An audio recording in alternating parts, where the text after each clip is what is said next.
welcome to Out and About with me, Antra Bose. This weekend we're talking about making your own jewelry because it is way easier than you think and you can make it at home.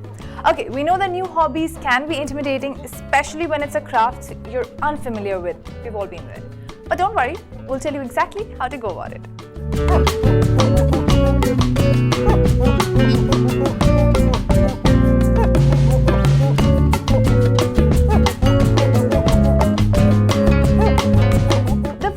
Getting started, and that I know is always the hardest.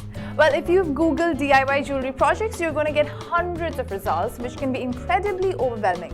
There's just so much information to sort through, and it's tough to know what's useful and what isn't, especially as a beginner. But don't feel limited to one guide. Explore.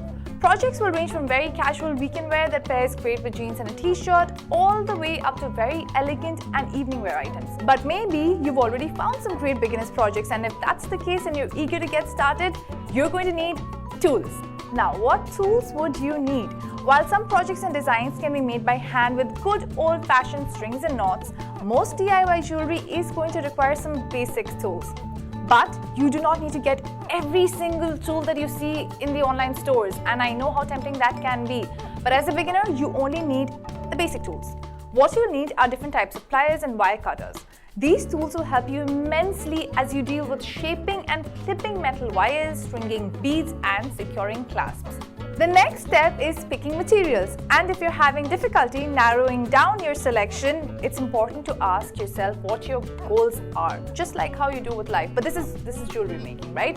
So if you want to make jewelry that's fresh and on trend, we recommend taking a look at seasonal trend guides. If you're fashion conscious, you're likely already aware that just like clothing trends change with seasons, so does jewelry.